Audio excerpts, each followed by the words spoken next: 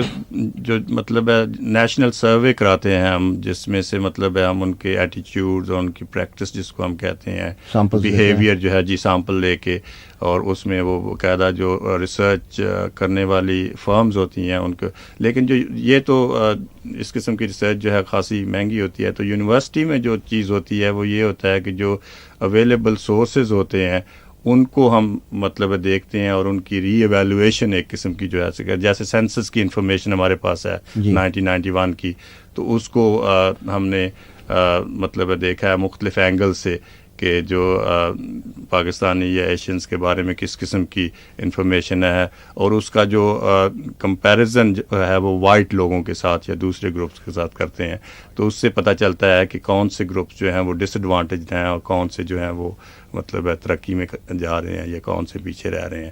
تو اس سے مطلب اس قسم کی تو ایکیڈیمک ٹائپ ریسرچ جو ہے وہ ہمیشہ بڑے اچھے سورسز پہ مطلب بیسڈ ہوتی ہے، تو اسی لیے آپ نے سنا ہوگا کہ جو یونیورسٹیز کی ریسرچ ہوتی ہے اٹ کیریز ویٹ، مطلب اس کی ویلیڈیٹی جو ہے وہ بہت ہائی ہوتی ہے۔ ان تمام سرویز کو اکٹھا کر کے اپنا ریسرچ کر کے ان کو ملاتے ہیں، جی ان کا مطلب انالیسس کرتے ہیں، ان کو بڑے کریٹیکل طریقے سے ایگزامن کرتے ہیں، اور اس کے بعد پھر نتائج جو ہیں وہ نکالتے ہیں۔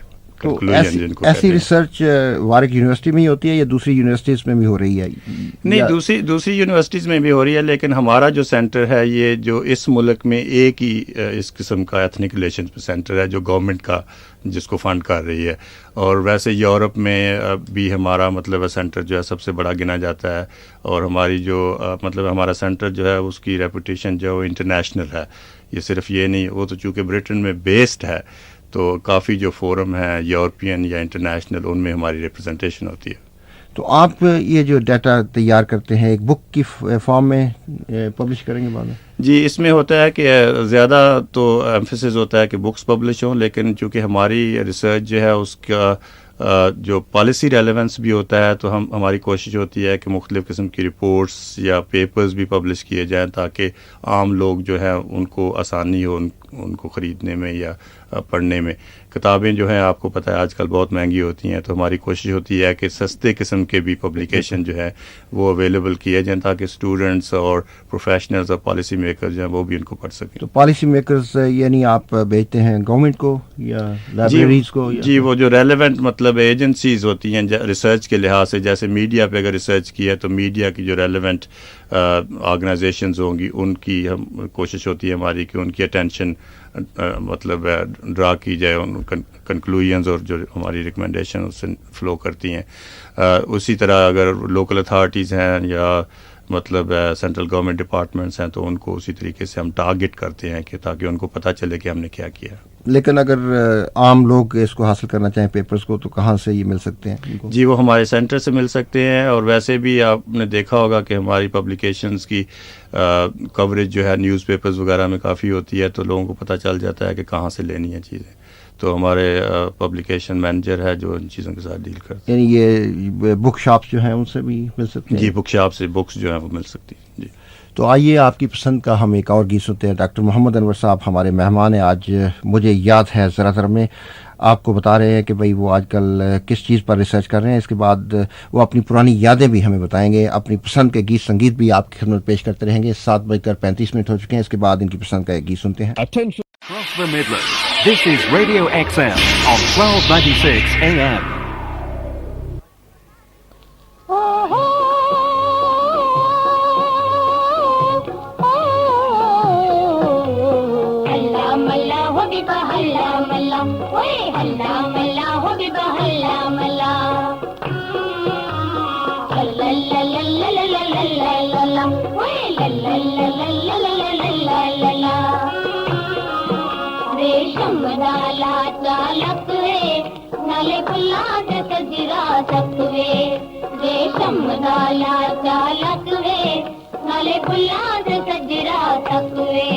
جتی چلی مربیاں دی سیل نو, جتی چلی مربیاں دی سیل نو نا پور کے اڑیا تک وے, ریشم دالا چالک وے, ریشم دالا چالک وے, نالے بلا دے سجرا تک وے.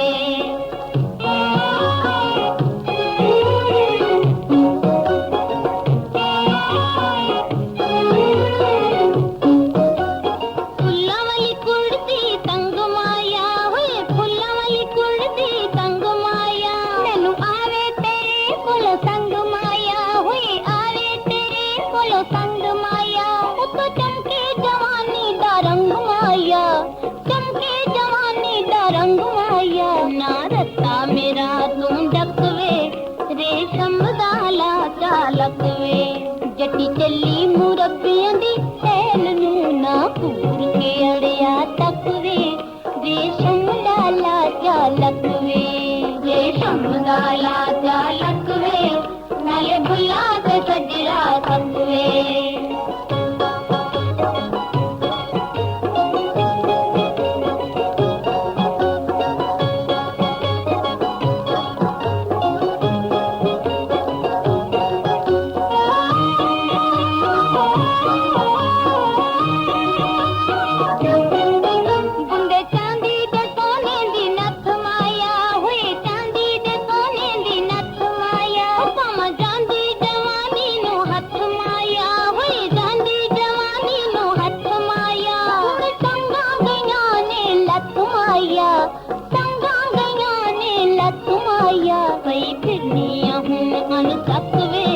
ਰੇਸ਼ਮ ਦਾ ਲਾਚਾ ਲਕਵੇ ਜੱਟੀ ਚੱਲੀ ਮੁਰੱਬਿਆਂ ਦੀ ਸੈਲ ਨੂੰ ਨਾ ਪੂਰ ਕੇ ਅੜਿਆ ਤੱਕਵੇ ਰੇਸ਼ਮ ਦਾ ਲਾਚਾ ਲਕਵੇ ਰੇਸ਼ਮ ਦਾ ਲਾਚਾ ਲਕਵੇ ਨਾਲੇ ਬੁੱਲਾਂ ਤੇ ਸਜਰਾ ਤੱਕਵੇ ਓ ਹੋ ਅੱਲਾ ਮਲਾ ਹੋ ਬਿਬਾ ਅੱਲਾ ਮਲਾ ਓਏ ਅੱਲਾ ਮਲਾ ਹੋ ਬਿਬਾ ਅੱਲਾ ਮਲਾ ਓਏ ਅੱਲਾ ਮਲਾ ਹੋ ਬਿਬਾ ਅੱਲਾ ਮਲਾ ਓਏ ਅੱਲਾ ਮਲਾ ਹੋ ਬਿਬਾ ਅੱਲਾ ਮਲਾ ਓਏ ਅੱਲਾ ਮਲਾ ਹੋ ਬਿਬਾ ਅੱਲਾ ਮਲਾ ਹੋ I've rented my Radio XL 1296 AM, a better Asian music mix.